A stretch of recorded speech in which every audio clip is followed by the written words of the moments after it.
Hi అండి, రైతు సోదరులకు నమస్కారం. మీరు చూస్తున్నారు ఎంబీ రైతు యూట్యూబ్ ఛానల్ వినిపించినాయి. ప్రజెంట్ కనుక మనం చూసుకున్నట్లయితే ఫిబ్రవరి 10వ తారీఖులో ఉన్నాము. ప్రజెంట్ చాలా మంది రైతులు మిరప పంట ఆల్రెడీ ఫస్ట్ కాప్ తెంపిస్తా ఉన్నారు. ఆల్రెడీ తెంపించి సెకండ్ కాప్ సెట్టింగ్ కోసము ట్రై చేస్తున్న వాళ్ళు ఉన్నారు. ప్రజెంట్ సిచ్యువేషన్ లో మిరప పంట తెంపించిన తర్వాత కొంచెం తోట ముద్దువారిపోవడము, లేదంటే ఆ తోటను పండుకాయ తెంపించే క్రమంలో నల్లి వచ్చేసి దాదాపు పైన కొనలు మాడడం అనేది జరుగుతూ ఉంది ప్రజెంట్ సిచ్యువేషన్స్ లో.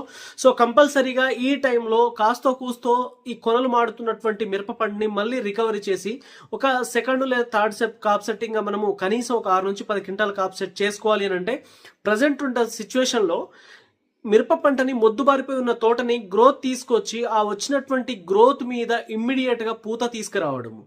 గ్రోత్ కూడా ఎలా వస్తా ఉంది, దాదాపు ఇస్త్రీ చేసినట్టు వస్తా ఉంది. మనకి పై ముడత కింది ముడత రెండు క్లీన్ అవుతా ఉన్నాయి. దాంతో పాటు అలాగే చాలా చక్కటి గ్రోత్ వస్తూ ఉంది. వచ్చినటువంటి గ్రోత్ మీద ఇమ్మీడియట్ గా పూత రావడం, ఆ పూత కాస్త ఒక వారం 10 రోజులు తిరిగేలోపు పిందెగా మారిపోతున్న సిచ్యువేషన్స్ మనకు కనబడతా ఉన్నాయి. సో ఖచ్చితంగా ప్రజెంట్ సెకండ్ కాప్ సెట్టింగ్ కోసం రైతులైతే ఫస్ట్ మీరు మొద్దుబారిపోయిన తోటని రికవరీ చేసుకోవడానికి ట్రాజెంటా స్ప్రే చేయండి. ట్రాజెంటా కనుక మీరు ప్రాపర్గా స్ప్రే చేసుకోగలిగితే 100కి 100% సెకండ్ స్టెప్ గ్రోత్ వస్తూ ఉంది. అలాగే కాపు కూడా సెట్ అవుతా ఉంది. నల్లి అండ్ నల్ల తామర రెండు మనకి కంట్రోల్లోకి వస్తూ ఉన్నాయి.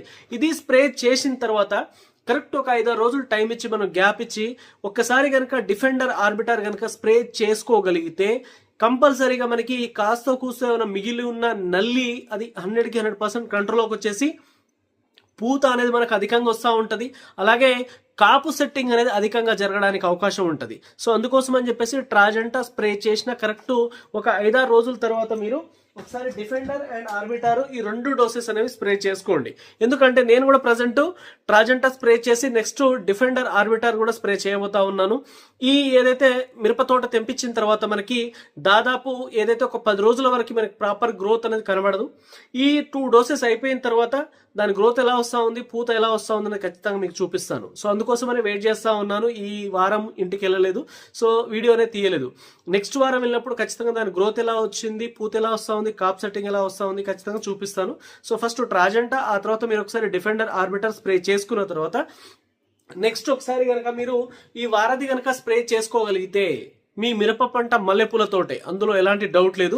ఖచ్చితంగా నల్లిని కంట్రోల్ పెట్టి మంచి పూతను తీసుకొస్తా ఉంటది. వచ్చిన పూత మొత్తం కాపుగా మారిపోతా ఉంటది. సో అందుకోసం అని చెప్పేసి ఈ టైంలో ఒకసారి వారధి స్ప్రే చేయండి. సో ఒకవేళ మీకు తక్కువ కాస్ట్ లో కావాలి అనుకుంటే సఫారీ స్ప్రే చేయండి. సఫారీ స్ప్రే చేస్తే అది మల్లెపూల తోట వల్ల తీసుకొస్తా ఉంటది. వారధి కానీ సఫారీ కానీ చాలా ఎక్సలెంట్ గా పనిచేస్తా ఉన్న ఈ టైంలో ఈ మందులు స్ప్రే చేసుకుని చాలా చక్కటి కాప్ సెట్ చేసుకోండి. Thank you.